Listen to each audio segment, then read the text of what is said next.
हरिओम आदेश आदेश। मैं उगड़ कालूराम, सुल्तानपुरा भीलवाड़ा, राजस्थान। सर्वप्रथम मैं मेरी सभी माताओं, बहनों, भाइयों, गुरुओं, गुरु भाइयों को तहे दिल से बारंबार प्रणाम करता हूँ। जाने अनजाने भूल में अगर कुछ गलती हो जाए तो हमारे को क्षमा करें।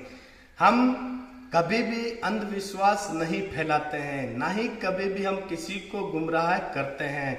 हम यूट्यूब चैनल के माध्यम से लोगों को जानकारी देते हैं ताकि लोग घर बैठे अपनी समस्या का समाधान कर सकें। हमारे यूट्यूब चैनल के जो भी टोने टोटके, यंत्र तंत्र मंत्र, जो भी आप कोई भी भगत अगर करना चाहते हो तो ध्यान से करें। अगर आप कोई हमारे यूट्यूब चैनल के टोने टोटके, तंत्र मंत्र, यंत्र करते हो, अगर उसमें आपको कोई लाभ या हानि होगी तो उसका जिम्मेदार आप स्वयं खुद होंगे, हमारा कोई भी जिम्मेदारी नहीं है। तो यूट्यूब चैनल के टोने टोटके को ध्यान से करें, ना समझ में आए तो किसी का परामर्श अवश्य लें। दूसरी बात कि हमको हमारे गुरु महाराज पर अत्यंत पूर्ण विश्वास और श्रद्धा और आस्था है, तो हम हमारे गुरु महाराज की असीम कृपा से लोगों का कल्याण करते हैं और तरह तरह की बीमारी का समाधान करते हैं। हमारा यूट्यूब चैनल एक आस्था और विश्वास के आधार पर चलता है। हमारे YouTube चैनल के माध्यम में कोई भी गलत वीडियो नहीं डालते हैं, जो सच होता है वही वीडियो हम डालते हैं। तो कभी भी हमारे YouTube चैनल के टोने टोटके अगर करते हो, उसमें अगर आपको लाभ या हानि हो गई है तो हमारा जिम्मेदारी कदापि नहीं रहेगा, वो आपका खुद स्वयं का जिम्मेदारी रहेगा। हरिओम आदेश आदेश आदेश।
हरिओम आदेश आदेश।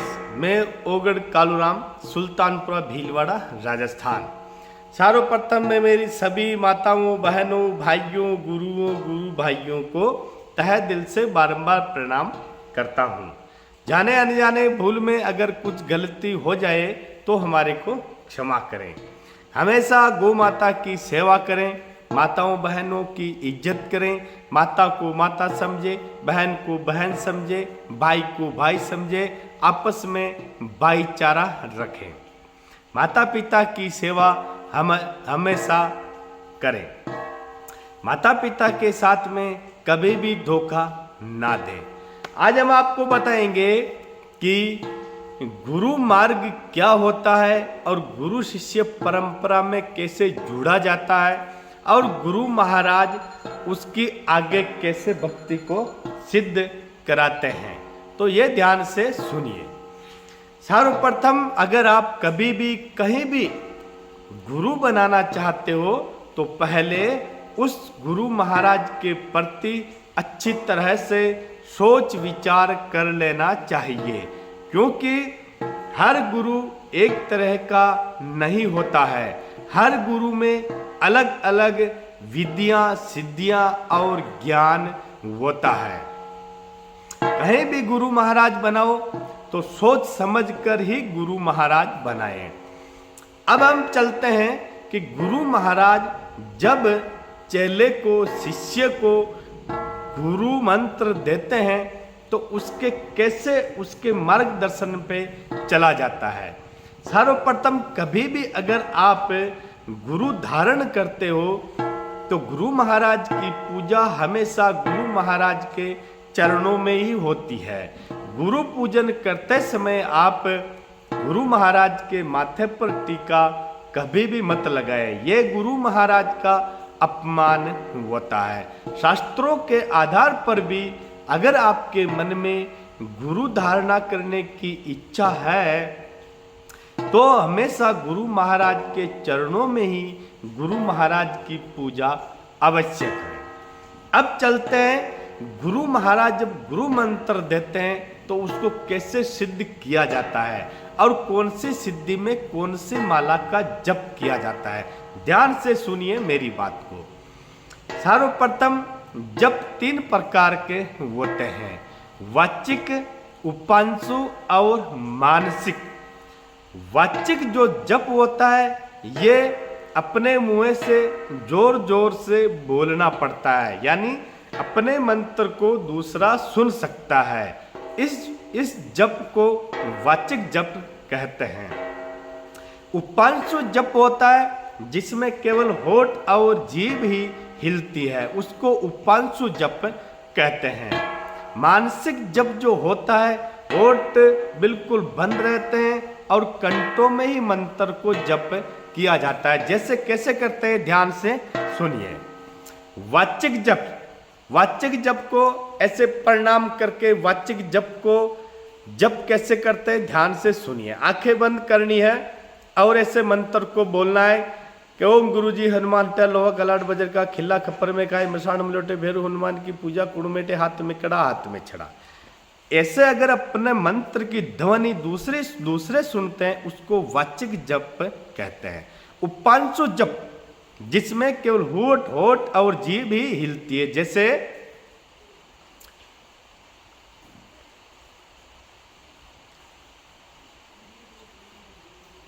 ये होता है उपांशु जप, मतलब होठ और जीभ ही हिलती है। अब है मानसिक जप जैसे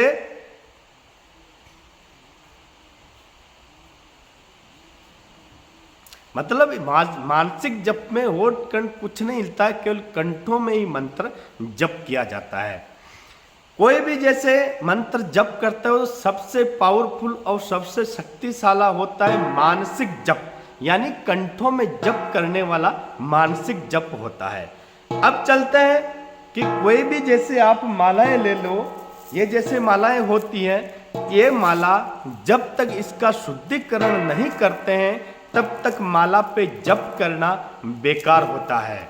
इसका शुद्धिकरण करने का मैं तरीका बताता हूं, ध्यान से सुनिए। कोई भी माला हो, सपट्टी, काली, हकीक, मूंगा, रुद्राक्ष, कोई भी माला हो, इसको आपको सोमवार के दिन में पंचामृत से माला को स्नान कराने के बाद में जहाँ कहीं भी शिवलिंग हो वहाँ पर जाके जितनी भी माला शुद्ध करना है वो सारी माला शुद्ध आप कर सकते हो। पंचामृत से मालाओं को स्नान करा के शिवलिंग के वहां पर जाकर के 5 जितनी भी माला है सारी मालाओं को शिव जी के चरणों में रखिए और 1.25 लीटर दूध और 1.25 लीटर दूध गाय का, देसी गाय का, और 5.25 लीटर पानी। सोमवार के दिन में माला को पंचामृत से स्नान कराने के बाद में शिवलिंग के पास जाइए, वहां पर माला को रखिए, पहले जल चढ़ाइए, फिर दूध चढ़ाइए और फिर जल चढ़ाइए। फिर वहां पर बैठे बैठे आपको ओम नमः शिवाय का 31 बार जप करना है। जप करने के बाद में आप उस मालाओं को अपनी गोमुखी थैली में डाल दो। जो गले में धारण करते हैं वो गले में धारण कर लो और जिसको जप करना है उस माला को गोमुखी थैली के अंदर डाल दीजिए। जैसे सब माला शुद्ध हो गई, अब इसका जप करने का मैं तरीका बताता हूँ। जप कैसे किया जाता है माला का। माला हमेशा ये 3 आइटम ही माला पे रहना चाहिए। दोनों उंगली, ये उंगली और ये उंगली गोमुखी थैली से बाहर रहना चाहिए। जप करते करते समय जैसे आप जप करते करते सुमेरु आ गया है तो सुमेरु आने के बाद में माला को ऐसे पलटी मारना है। ऐसे पलटी मारने के बाद में आपकी पूरी 108 बार माला का जप माना जाता है, बाकी जप नहीं माना जाता है। सुमेरु को कभी पार नहीं करना चाहिए जब तक कि आपकी साधना होती है। साधना के नियम क्या होता है वो ध्यान से सुनिए। जब तक साधना आप करते हो तो उस समय आपको पूर्ण ब्रह्मचर्य का पालन करना पड़ता है, जमीन पर सोना पड़ता है और अपने मन में सात्विक विचार रखने पड़ते हैं। कभी भी गलत विचार अपने मन में नहीं आने चाहिए। इतनी तरह के अगर आप परहेज और साधना का नियम है मेन खास तौर पर कि जब आप साधना जैसे 9 बजे बैठते हो तो 9 बजे ही बैठना है, आगे पीछे नहीं होना है। भैरव और महाकाली की साधनाएं हमेशा रात्रि काल में होती है, जो 11 बजे के बाद में और 2 बजे से पहले साधनाएं किए जाती है। और भैरव और महाकाली की साधनाएं हमेशा सुनसान इलाकों में होती है, घर पे इनकी साधना आप नहीं कर सकते हो। अब चलते हैं, माला फेरने का तरीका बताया और माला को जप करने का तरीका बताया और शुद्ध करने का तरीका बताया। अब चलते हैं, गोमुख की थैली में जो माला डालते हो तो केवल अपना हाथ डालना है गोमुख की थैली में, दोनों को बाहर निकालना है और तीनों आइटम से माला जप करना है। कभी भी गोमुख की थैली के अंदर ये माला को झांक कर नहीं देखना है। इस तरह से अगर आप जप करते हो तो आपका भक्ति लाइन में पूर्ण तरह से मन लगेगा, अगर मानसिक जप करते हो तो। अब चलते हैं, जैसे गुरु मंत्र जप करते हो तो कोई गुरु महाराज 21 दिन का बताता है, कोई 1 महीने का बताता है, कोई 2 महीने का बताता है। ये सीढ़ी वाइज सीढ़ी चढ़ने की प्रक्रिया होती है। एकदम कोई भी गुरु महाराज आपको पहाड़ पर नहीं चढ़ा सकता है, ना ही कोई सिद्धियां ट्रांसफर कर सकता है। गुरु महाराज की शरण में रहकर अगर पूर्ण तरीके से उनके मार्गदर्शन पे चलते हैं तो चले अपने आप भक्ति मार्ग में आगे बढ़ने के लायक हो जाते हैं। कोई भी भगत अगर गुरु महाराज की शरण लेकर भक्ति लाइन में बढ़ता है तो हमेशा ध्यान रखिए कभी भी गलत कर्म ना करें। गुरु महाराज हर तरह की विद्या देते हैं, जो दूसरी विद्या देते हैं गलत विद्या, उसका इस्तेमाल सिर्फ अपने ऊपर कोई हानि होने की संभावना होती है तभी वो आप इस्तेमाल कर सकते हो। ऐसे नहीं कि आप किसी के ऊपर कुछ कर दिया, ऐसा कर दिया, वैसे, यह असंभव है। तो इस तरीके से माला का शुद्धिकरण करके और इस तरह के नियम आप रखते हो तो आपको पूर्ण तरीके से उस मंत्र का फल अवश्य प्राप्त होता है। माला शुद्ध करने के बिना हम कुछ भी नहीं कर सकते हैं। तो हमेशा गुरु महाराज के आदेश का पालन करते रहें और आगे से आगे बढ़ते रहें। सबसे ज़्यादा मानसिक जप बहुत पावरफुल होता है, तो मानसिक जप से ही आप साधनाएं कर सकते हो। अब चलते हैं कि कौन सी साधना में कौन सी माला होनी चाहिए। यह रुद्राक्ष की माला है, 108 दाने की होनी चाहिए। यह है सुमेरु, ये इसका मालिक है, ये सुमेरु है। सुमेरु सहित एक माला में 109 दाने होते हैं। तो 108 पे मंत्र जप किया जाता है, सुमेरु पे नहीं किया जाता है। सुमेरु पे केवल माला घुमाई जाती है। कोई भी कर्म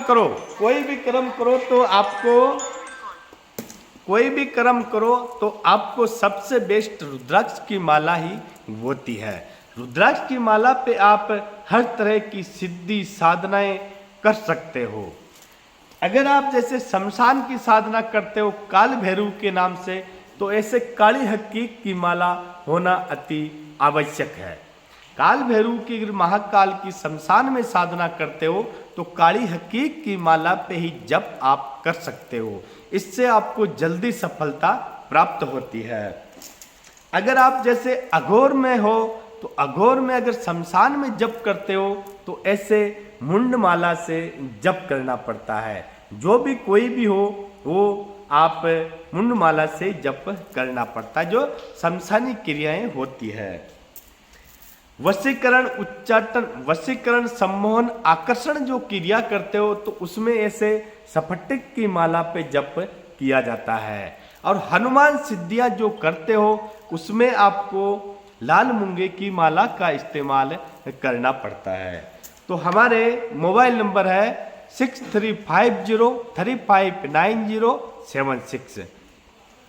हमेशा ध्यान रखें, जब तक अपने मन में गुरु महाराज के प्रति पूर्ण आस्था, श्रद्धा, विश्वास नहीं है तब तक हम कुछ भी नहीं कर सकते हैं। गुरु महाराज जैसे मार्गदर्शन करते हैं वैसे ही हमारे को मार्गदर्शन पे चलें, ताकि हमारे को भक्ति मार्ग के सारे दरवाजे खुल जाएं और हमारे को भक्ति मार्ग में बढ़ने का एक शुभ अवसर मिले। तो हरिओम आदेश।